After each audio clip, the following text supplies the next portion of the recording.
Magandang araw sa ating lahat. Tayo ay lubos na nagagalak sapagkat ang pambansang pulisya ay mayroon ng sariling news network sa YouTube, ang Police News Network o PNN. Tayo ay hindi lang gumaganap sa ating mandato at sinumpang tungkulin, kundi tayo rin ay naghatid ng tama, wasto at balanseng balita para sa serbisyong nagkakaisa tungo sa pagkamit at pagpapanatili ng kaayusan at katahimikan sa ating bansa. Panoorin at suportahan ang Police News Network. Ako si Police General Benjamin C. Acorda Jr., ang inyong Chief PNP para sa Police News Network. Alagad ng batas, tagataguyod ng balitang pulis. Maglilingkod sa bawat Pilipino at magbibigay ng tamang impormasyon para sa tahimik at maayos na Pilipinas. Police News Network, alagad ng batas, tagapagtaguyod ng balitang pulis, sandigan ng mamamayan, patnubay ng katotohanan. Live mula sa Campo Crame, maghahatid ng pinakahuling kaganapan at nagbabagang balita. Ito ang PNN Police News Network. At ngayon, ang inyong mga tagapagbalita.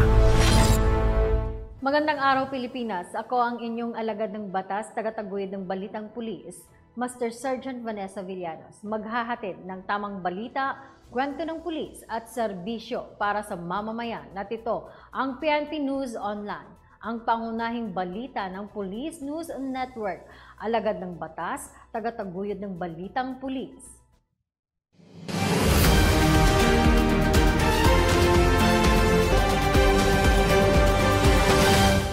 Ngayon ay araw ng linggo at narito ang mga balitang nakalap ng ating mga PNN correspondents sa loob ng linggong ito.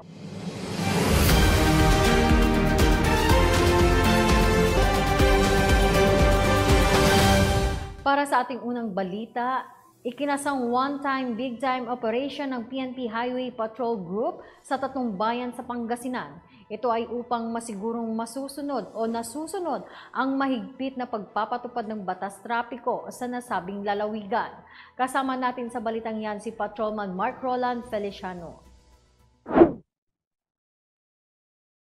Isang simultaneous one-time big-time operation ang ikinasa ng Highway Patrol Group Pangasinan sa Barangay Embarcadero, Mangaldan, Barangay Poblasyon at Nancayasan, Urdaneta City, Pangasinan na pinangunahan ng kanilang provincial officer na si Police Major Joel D. Conde kasama ang Barangay Peacekeeping Action Team Riders ng Urdaneta City at Mangaldan Police Station upang humuli ng mga pasaway na driver at motorista nitong nakaraang araw. Ang nasabing operasyon ay bunga ng mas pinaigting na operasyon ng Highway Patrol Group sa pagpapatupad ng balik disiplina sa anti-carnapping operation at iba pang batas trapiko. Ayon sa HPG Pangasinan, may iilang sumusunod sa batas trapiko pero hindi maiwasang may mga pasaway talagang driver at motoristang nasita at natikitan dahil sa iba't ibang traffic violations. Naging matagumpay naman ang operasyon na nagresulta sa pagkaka-impound ng 3 sasakyan at 9 na motorsiklo. Samantalang 43 violation tickets ang naibigay sa mga motoristang lumabag sa iba't ibang batas trapiko. Asahan niyong patuloy na magiging masigasig ang Highway Patrol Group sa pagpapatupad ng mga operasyon at pagbibigay ng mga kaparusahan sa mga motoristang patuloy at paulit-ulit sa paglabag sa iba't ibang batas trapiko. Ang HPG ay kakampi at kasama nyo sa pagpapanatili ng katahimikan at kaayusan ng mga lansangan sa iba't ibang panig ng Pilipinas. Hindi titigil ang HPG sa pagsugpo kontra kriminalidad sa ating mga kakalsadahan. Kami ang HPG, ang kakampi nyo sa kalsada na nakasama nyo para sa serbisyong nagkakaisa. At sa iba pang balitang serbisyong HPG, tumutok lamang sa aming Facebook page at YouTube channel na Police News Network. Mula sa tanggapan ng kakampi nyo sa kalsada, ako po ang inyong PNN correspondent, Patrolman Mark Roland Feliciano para sa Police News Network. Alagad ng batas, tagataguyod ng balitang pulis. Maraming salamat, Patrolman Feliciano. Driver na may kasong karnapping at tinuturing na top 10 most wanted person ng Central Visayas arestado sa Cebu City. Ang detalye ng balita mula kay Patrolman Edmerson Lapitan. Nahulog sa kamay ng otoridad ang 47 anyos na driver na may kasong carnapping at tinuturing na top 10 most wanted person ng Central Visayas sa operasyon sa Cabantan Street, Barangay Luz, Cebu City nito lamang nakaraang linggo. Sa manhunt operation ng pinagsanib na puwersa ng operatiba ng Criminal Investigation and Detection Group, Mandaue City Field Unit at ng Police Station 4 ng Cebu City Police Office, nadakip ang akusado na kinilalang si Larry na residente ng nabanggit na barangay. Inaresto ang akusado sa bisa ng warrant of arrest na inisyu ng Honorable Dante R. Corminal, Presiding Judge RTC 7, Branch 16 ng Cebu City sa kasong 3 counts violation of RA 10883 o ang New Anti-Carnapping Law. Tinatayang aabot sa 900,000 peso ang kabuuan ng rekomendadong piyansa ng korte sa kaso ng akusado. Patuloy ang buong kapulisan ng reyon sa pagpapatupad ng kanilang serbisyo upang panatilihin ang seguridad ng komunidad. Mula dito sa Central Visayas, ako ang inyong PNN correspondent, Patrolman Edmerson Lapitan, alagad ng batas, tagataguyod ng balitang pulis. Maraming salamat, Patrolman Lapitan. Nahaharap ngayon sa 3 kaso ng rape ang kinilalang top 2 provincial most wanted person na kalaboso ng Pugo PNP sa La Union. Nakatutok sa balitang yan si Staff Sergeant Marvin J. Cromero. Sikaka tarariston me, adati karabanga masan nga agsao wenno agsarita. Timbog ang top 2 provincial most wanted person sa isinagawang operasyon ng Pugo PNP sa Pugo La Union nito lamang ika-16 na Oktubre taong kasalukuyan. Ayon sa otoridad, alas 8:45 ng umaga nang maaresta ang suspect sa nabanggit na lugar. Naharap ang suspect sa kasong lascivious conduct under Section 3B of Republic Act 7610. Warrant of arrest sa kasong is statutory rape under Article 266-A in relation to Article 266B of the Revised Penal Code. At warrant of arrest para sa statutory rape through sexual assault under Article 266-A na walang nirekomendang piyansa. Nasa kustodiya na ng Pugo PNP ang suspect para sa tamang dokumentasyon at disposisyon. Samantala, patuloy ang Pugo PNP sa pagsukpo ng kriminalidad sa nasasakupan. Mula dito sa Ilocos Region, ako ang iyong PNN correspondent, Police Staff Sergeant Marvin J. Cromero. Alagad ng batas, tagataguyod ng balitang pulis. Maraming salamat, Staff Sergeant Romero. Dakwa naman natin ang mga iba pang magagandang balita mula sa PNP. Isa na rito ang voluntaryong pagsuko sa kapulisan ng Pikit Municipal Police Station ng isang dating miyembro ng Bangsamoro Islamic Freedom Fighter o BIFF sa Pikit, Cotabato. Patrolman Kerwin J. Medellin, ibahagi mo. Voluntaryong sumuko sa mga otoridad ang isang miyembro ng Bangsamoro Islamic Freedom Fighter mula sa Karyalan Function sa Pikit, Cotabato nito lamang buwan ng Oktubre taong kasalukuyan. Kinilala ang sumuko na si alias Oper na sa 8 gulang at residente ng Barangay Kabasaran, Pikit, Cotabato. Bilang patotoo ng pagbabalik loob dito sa pamahalaan, kanya ring isinuko ang kanyang armas na isang unit ng Uzi 9mm na may kasamang magazine at 13 bala. Nangako rin ng dating rebelde na kanyang tatalikuran ang maling gawain ng grupo. Napagpasyahan na magbalik loob sa pamahalaan ng dating BIF member dahil sa kahirapan na kanyang naranasan bunsod ng gutom, pagod, puyat, palipat-lipat at pagtatago sa bundok mula sa grupo ng kasundaluhan at ng kapulisan. Mula dito sa Riyong 12, ako ang inyong PNN correspondent, Patrolman Nerwin J. Medellin, alagad ng batas, tagataguyod ng balitang pulis. Maraming salamat, Patrolman Medellin. Tumanggap naman ng parangal si PNP Anti-Cybercrime Group spokesperson na si Police Captain Michelle Sabino bilang isa sa Asia's renowned leader in public service and engagement. Yan ang balitang ibabahagi sa atin ni Patrolwoman Mary Grace Artizuela. Police Captain Michelle Sabino.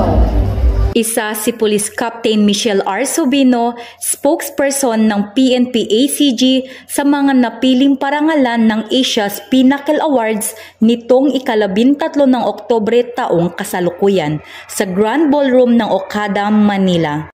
Kinilala ng Asia's Pinnacle Award si Police Captain Sabino bilang Asia's Renowned Leader in Public Service and Engagement matapos siyang manominate at makalikom ng boto mula sa mga tao online.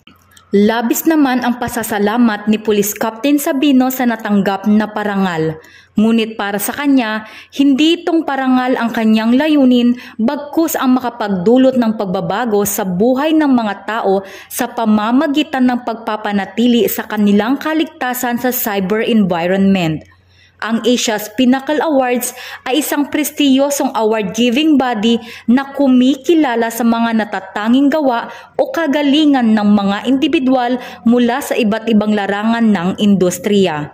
Hunyo nitong taon nang makatanggap din si Police Captain Sabino ng parangal mula sa Asia's Golden Icon Awards bilang Asia's Outstanding Leader in Public Service and Engagement. Mula dito sa Campo Crame, ako ang inyong PNN correspondent, Patrolwoman Mary Grace Artizuela, alagad ng batas, tagataguyod ng Balitang Pulis. Maraming salamat, Patrolwoman Artizuela.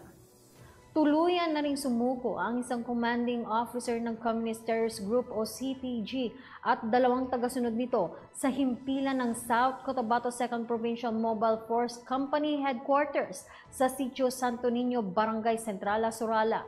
Ang magandang balita mula kay Patrolman Nerwin J. Medellin.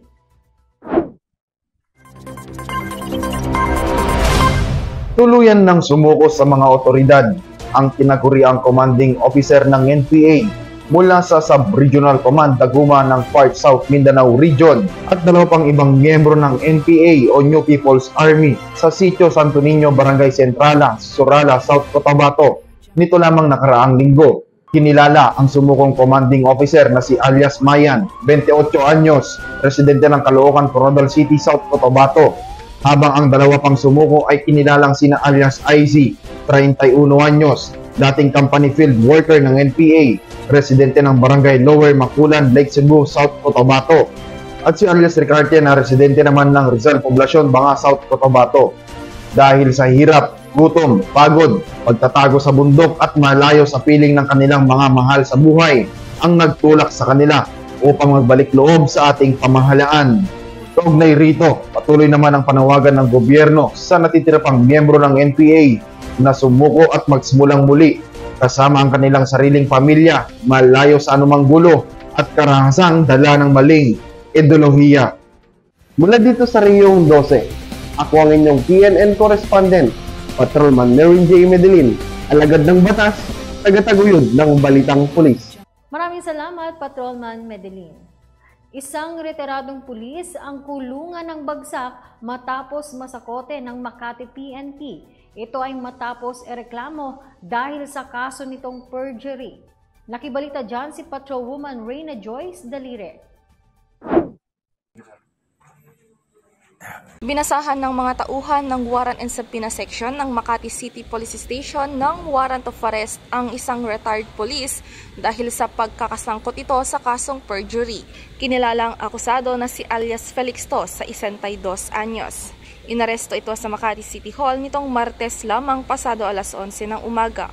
Si alias Felixto ay nahaharap sa 3 criminal case number sa kasong perjury matapos maglabas ang RTC Branch 61 Makati City ng kanyang warrant of arrest noong September 2023. May inirerekomenda namang piyansa no 180,000 pesos para sa pansamantalang paglaya nito.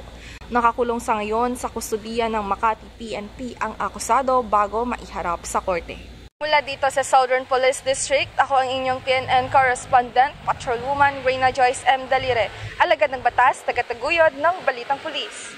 Maraming salamat, Patrolwoman Dalire. Mahigit sa 20... Tama ba? Okay. Maraming salamat, Patrolwoman Dalire. Mahigit sa 20 million pesos worth ng shabu ang na-recover ng isinagawang buy-bust operation ng Bacolod City PNP. Habang arestado ang isang high-value individual.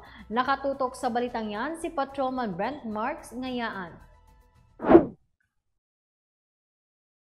Natayang aabot sa 20.5 milyones na halaga ng pinaghinalaang shabu ang narecover ng Bacolod City PNP sa isinagawang bypass operation sa Purok Neptune, Barangay Singkang Airport, Bacolod City pasado alas 3 kahapon, October 17. Kinilala ang subject ng naturang bypass na si alias Tata, 38 anyos, walang asawa, walang trabaho at residente ng nasabing lugar. Ang matagumpay na operasyon ay pinangunahan ng mga operatiba ng Bacolod City Drug Enforcement Unit kasama ang Station Drug Enforcement Team ng Bacolod City Police Station 8. Ayon kay Police Captain Joven Mogato, hepe ng Bacolod City Drug Enforcement Unit, nakuha sa mismong bahay ng suspek ang 15 sachets ng suspected shabu. Kalakip ang bypass item na tumitimbang 3 kilo at 20 gramos na may standard drug price na 20,536,000 pesos. Kabilang din sa mga na-recover ang bypass money, 1,500 pesos na cash proceeds. Base sa ulat, pinaniniwala ang gagamitin sana at ibebenta ang drogang nasamsam sa selebrasyon ng Mascara Festival sa siyudad ng Bacolod, lalo na ngayong darating na highlights sa linggo. Ayon naman kay Police Colonel Alinio, hepe ng Bacolod City Police Office, ang pagkasamsam ng bulto-bultong shabu at pagkahuli ng high-value individual target ay resulta ng masusing intelligence at mahusay na casing surveillance ng Bacolod City PNP.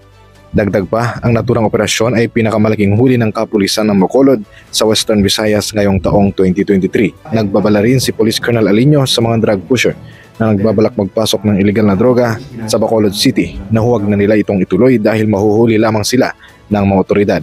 Samantala, pinuri ni Police Brigadier General Sidney N. Villaflor, Pro 6 Regional Director, ang lahat ng operating units para sa malaking tagumpay kontra illegal na droga. Mula dito sa Police Regional Office 6, ako po ang inyong Police News Network Correspondent, Patrolman Brent Marks Ngayaan, alagad ng batas, tagataguyod ng Balitang Pulis. Maraming salamat, Patrolman Ngayaan. Lalaking gumagamit ng illegal na chainsaw ang hinuli ng mga tauhan ng PNP Maritime Group sa Gumaca, Quezon. Alamin ang ulat mula kay Patrolman Kurt John Camacho.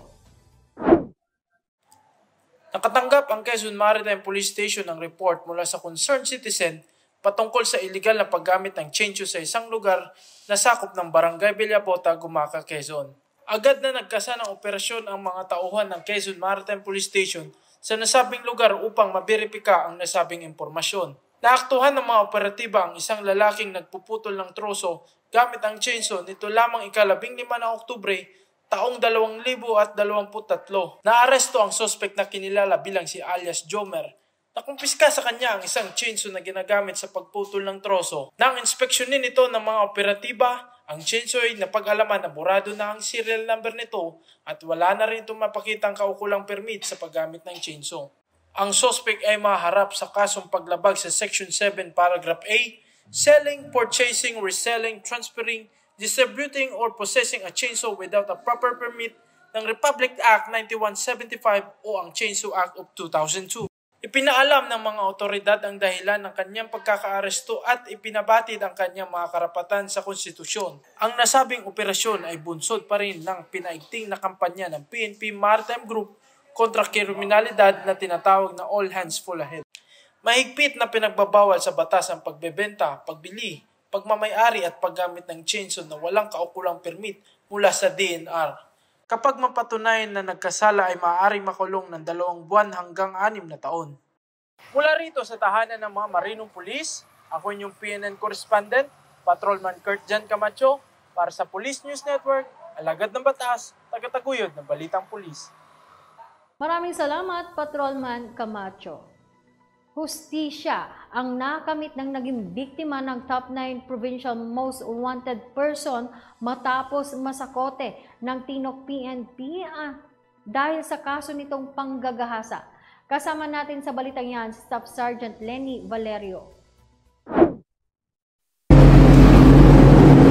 Naaresto ng Tinok PNP ang top 9 provincial most wanted person dahil sa kasong panggagahasa nito lamang Martes, 17 na Oktubre taong kasalukuyan. Kinilala ang suspect na sa alias Junior Buyang, residente ng poblasyon Tinok, Ifugao. Naaresto ang suspect bandang 6:30 ng hapon nang pinagsanib puwersa ng mga kapulisan sa pangunguna ng Timok Municipal Police Station kasama ang Asipulong Municipal Police Station, Provincial Intelligence Unit Ifugao PPO at Regional Intelligence Unit 14 at ang 1501st Maneuver Company Regional Mobile Force Battalion 15. Matagumpay nakuha ang suspect sa bisa ng warrant of arrest na wala ang rekomendadong piyansa. Mula dito sa La Trinidad, Benguet, ito ang iyong Police News Network correspondent, Police Staff Sergeant Lenny Valerio, alagad ng batas, tagataguyod ng balitang pulis. Maraming salamat, Staff Sergeant Valerio. Leader ng isang criminal gang ang tuluyan ng nahuli ng mga tauhan ng Muntinlupa Police Station habang patuloy naman na pinaghahanap ang mga kasamahan nito. Nakatutok sa balitang yan si Patrolwoman Mary Tony Veva.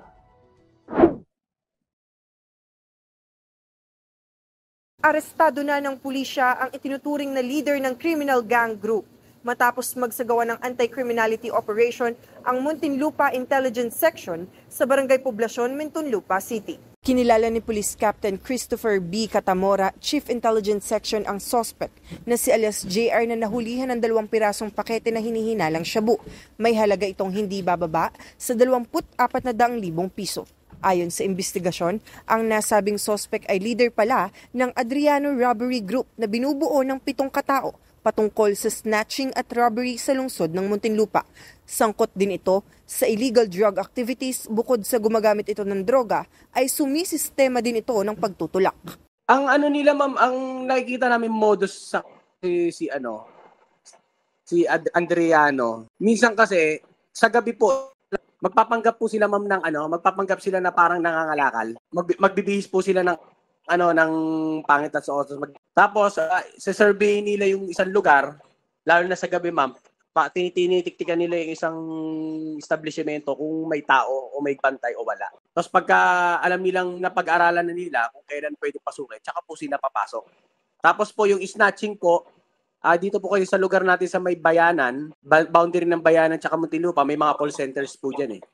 Ayan po yung inaabangan nila sa pagtatawid po ng boundary ng kumain sa madaling araw. Nila ng snatch. Tapos tatakbo na po sila sa lungga nila sa Mayriles. Samantala, ang mga grupo nito ay patuloy ng tinutugis ng mga otoridad. 2 na rito ang nahuli ng pulisya at itinatarget nila lalo ang kanang kamay ng suspect na si alias John Paul na ngayon ay at large pa rin. Reklamong paglabag sa Section 11 of RA 9165 or Comprehensive Dangerous Drugs Act of 2002 ang nakabinbin sa suspect na ngayon ay nasa Muntinlupa City Police Station. Mula dito sa Southern Police District, ako ang inyong PNN correspondent, Patrolwoman Mary Tony Veva, alagad ng batas, tagataguyod ng balitang pulis. Maraming salamat, Patrolwoman Veva. Isang awol na pulis ang Himas Rehas ngayon dahil sa kaso nitong malversation of public property. Ang detalye ng balita mula kay Corporal Princess Absolor.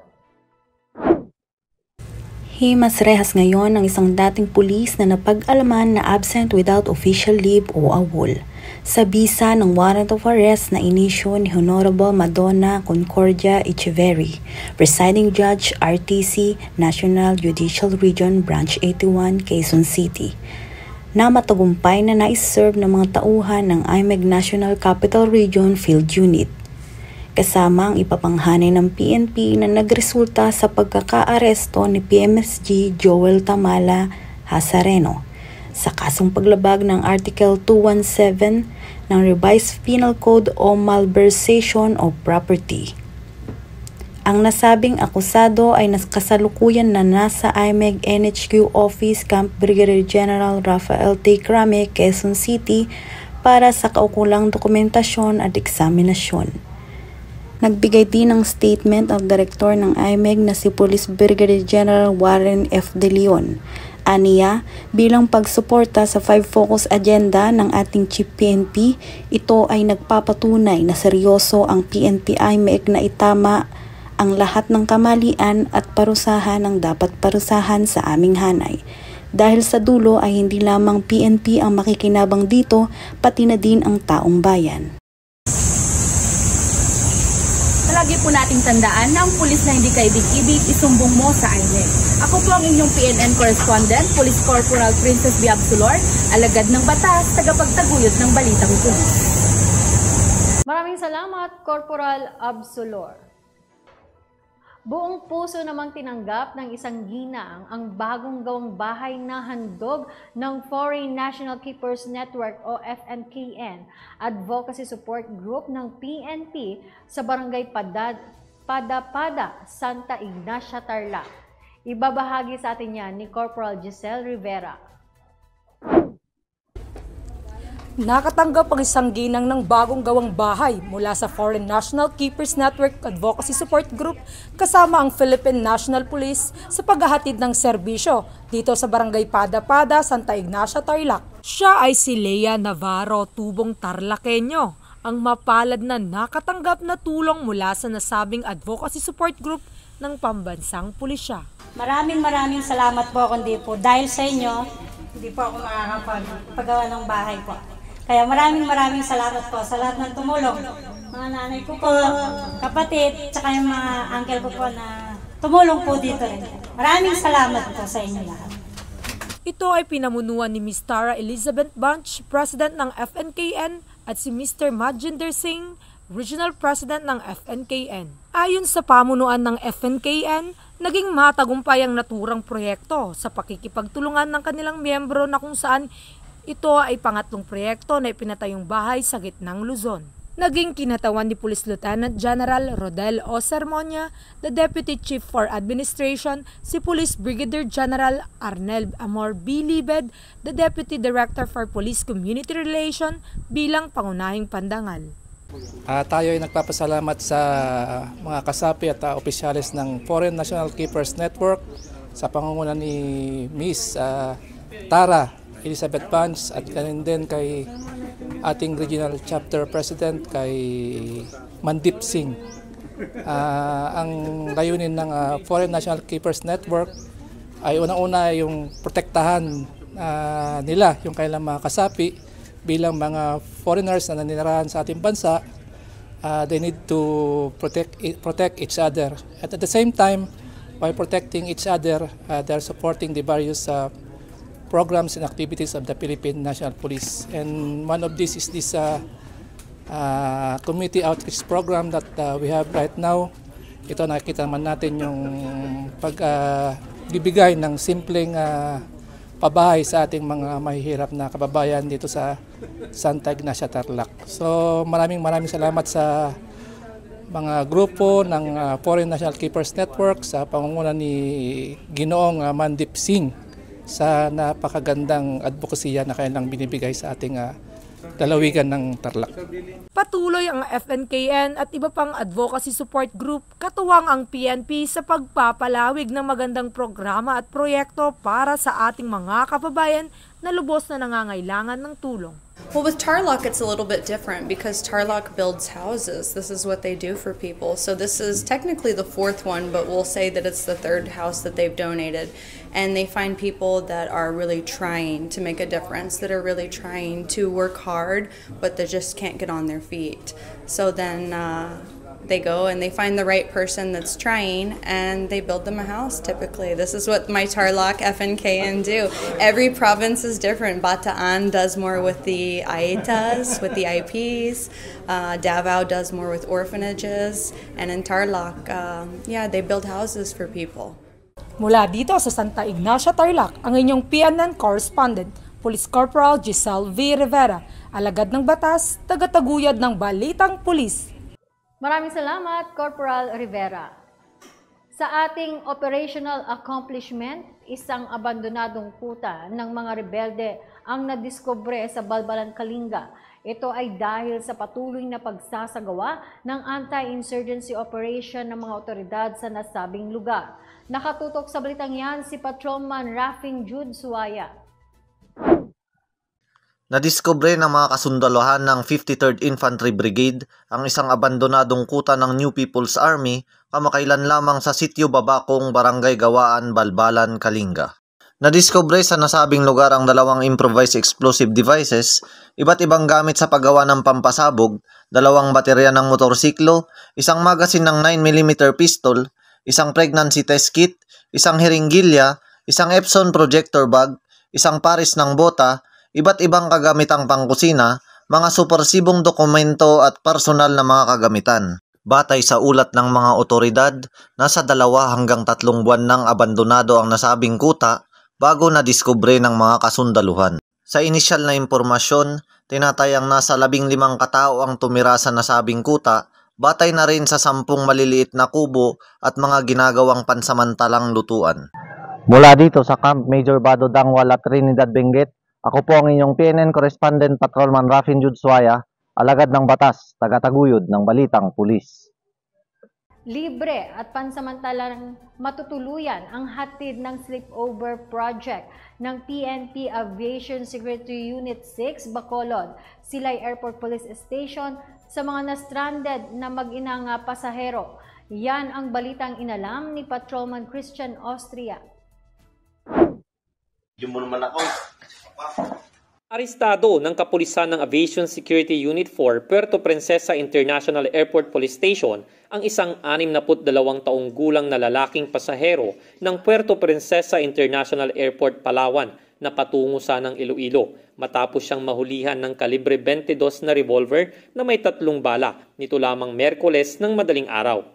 Ayon sa impormasyong ibinahagi ng Aviation Security Unit 4, nakita ng Security Screening Officer ng Office for Transportation Security ang imahe ng baril sa loob ng pouch ng nasabing pasahero habang sumasailalim ito sa X-ray machine. Dahilan upang isailalim ang nasabing pouch sa manual inspection sa presensya ng pasahero. Dito ay tumambad ang kalibre 22 na revolver na naglalaman ng 3 bala na agad dinala sa Puerto Princesa International Airport Police Station upang masusing imbestigahan ang pasahero. Matapos ang masusing investigasyon ay napag-alaman na walang kaukulang dokumento sa pagdadala ng baril at bala ang pasahero. Siya ay agarang inaresto at ipinaalam ang dahilan ng kanyang pagkakaaresto at karapatan sa wikang kanyang naiintindihan. Kasalukuyang nasa kustodiya na ng Puerto Princesa International Airport Police Station ang pasahero at nahaharap sa kasong paglabag sa Republic Act 10591 o ang Comprehensive Firearms and Ammunition Regulation Act, kaugnay sa COMELEC gun ban. Malugod naman na pinuri ni Police Brigadier General Jack L. Wangki, Direktor ng PNP Aviation Security Group, ang mga taong nasa likod ng matagumpay na operasyong ito at ibinahagi sa publiko na ang PNP ABSI Group ay magpapatuloy na paiigtingin ang seguridad at mahigpit na ipatutupad ang COMELEC gun ban upang makamit ang mapayapang barangay and sangguniang bayan elections, katuwang ang iba pang mga ahensya ng paliparan sa buong bansa. Mula sa tagapangalagan ng kapayapaan ng bawat paliparan, ako ang inyong Police News Network Correspondent, Patrolman Christian Austria, alagad ng batas, tagataguyod ng Balitang Pulis. Maraming salamat, Patrolman Austria. Isang dating rebelde ang voluntaryong nagbalik loob sa mga tauhan ng 2nd Provincial Mobile Force Company ng Tarlac Police Provincial Office sa Barangay Malacampa, Kamiling, Tarlac. Ang magandang balita mula kay Corporal Maria Elena de los Santos. Isang dating rebelde ang nagbalik loob sa mga tauhan ng 2nd Provincial Mobile Force Company Tarlac Police Provincial Office sa Barangay Malacampa, Kamiling, Tarlac. Ayon kay Police Lieutenant Colonel Ford B. Sudaypan, First Commander, ang dating rebelde ay miyembro ng kilusang larangang gerilya Tarlac Zambales na nag-oopera sa mga naturang probinsya. Kasabay ng kanyang pagbabalik loob ay kanyang isinuko sa pulisya ang isang caliber 38 na may 3 bala at gamit pampasabog. Ang mga isinukong armas ay kasalukuyang nasa kustodiya ng 2nd Provincial Mobile Force Company, Tarlac Police Provincial Office para sa wastong dokumentasyon at disposisyon. Samantala, hinihikayat rin lahat ng mamamayan, lalo na sa mga kasamahan ng mga dating rebelde, na magbalik loob sa pamahalaan upang mapanatili ang kaayusan at kaunlaran ng bansa. Mula dito sa Police Regional Office 3, ang inyong PNN Correspondent, Police Corporal Maria Elena S. de los Santos, alagad ng batas, tagataguyod ng Balitang Pulis. Maraming salamat, Corporal de los Santos.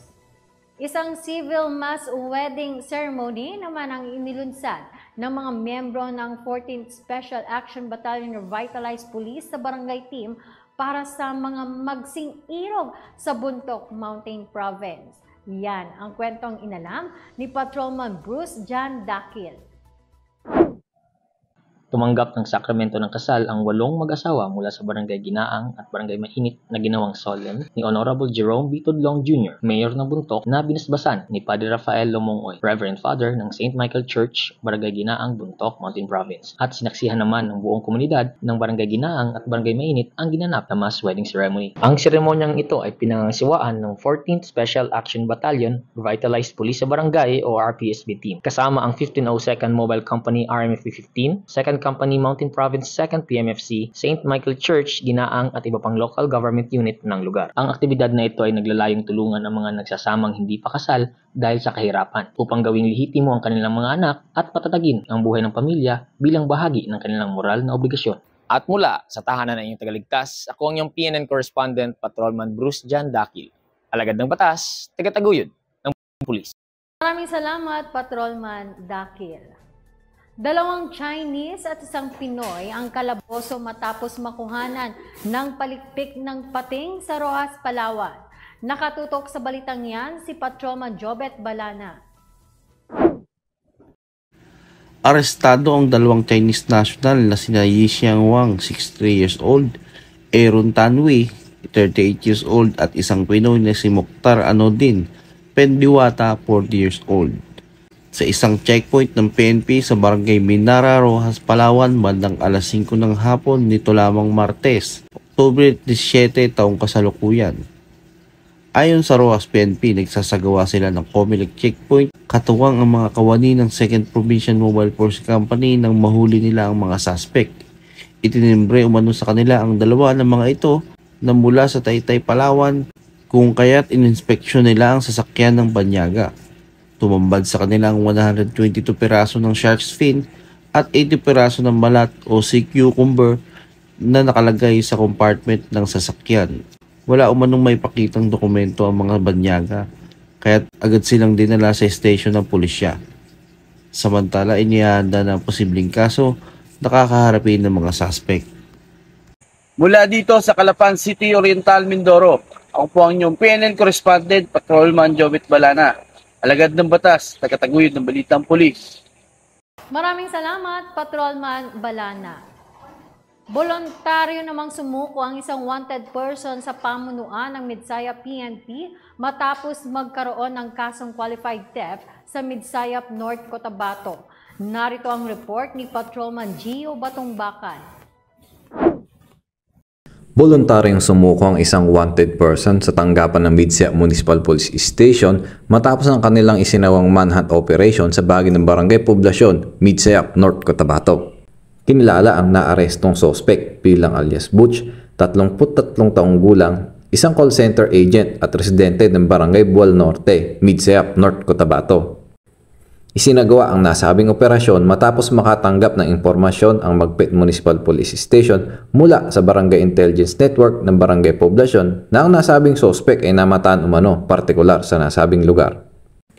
Naaresto naman si Butch dahil sa bisa ng warrant of arrest para sa kasong 2 counts ng qualified theft na inisyu ng Regional Trial Court Branch 24, Midsayap, North Cotabato. Ang sumukong wanted person ay kasalukuyang namamalagi sa custodial facility ng nasabing tanggapan para sa dokumentasyon at tamang disposisyon. Mula dito sa General Santos City, ako ang inyong PNN correspondent, Patrolman Gio Batongbakal. Alagad ng batas, tagataguyod ng balitang pulis. Maraming salamat, Patrolman Batongbakal. Kalaboso ng mga otoridad ang isang punong barangay at isang kagawad dahil sa paglabag ng mga ito sa Comprehensive Firearms and Ammunition Regulation Act sa probinsya ng Isabela at Cagayan. Nakasubaybay dyan si Patrolman Eduardo Balawag.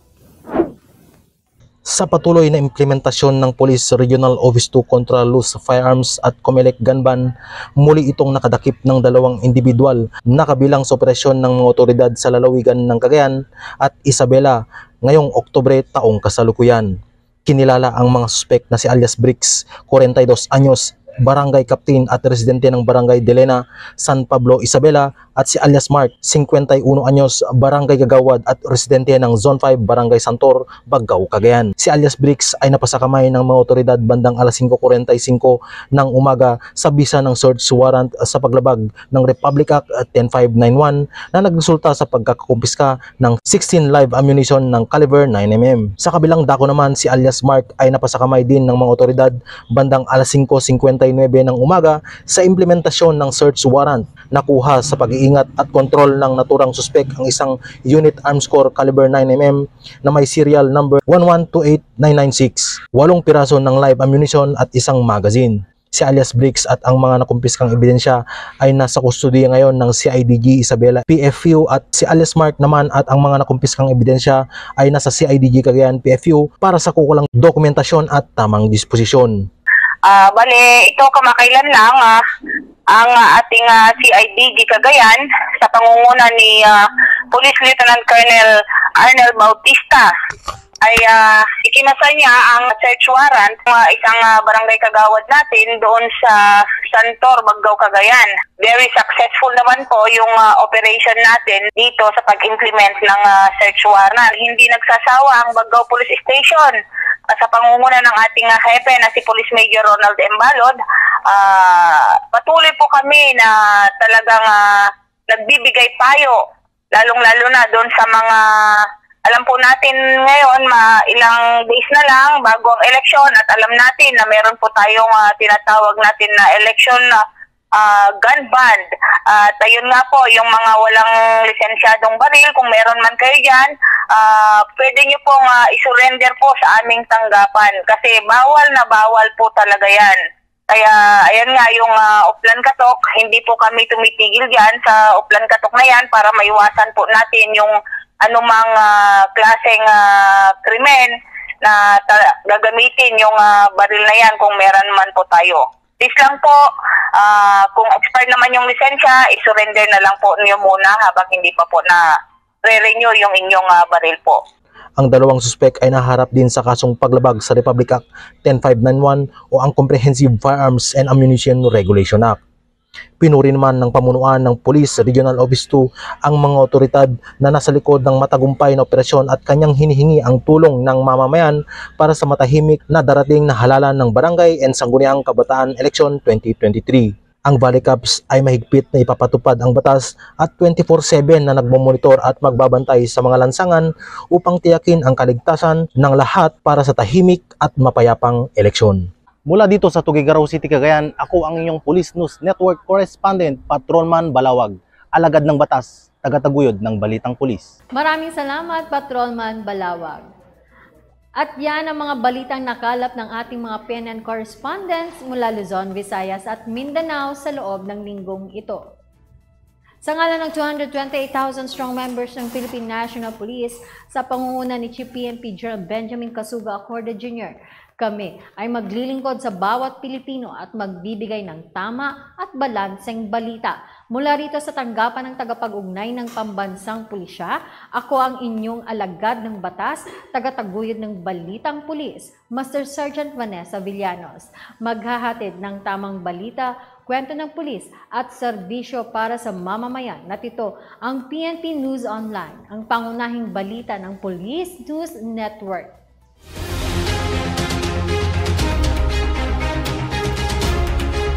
Palikpik Maritime.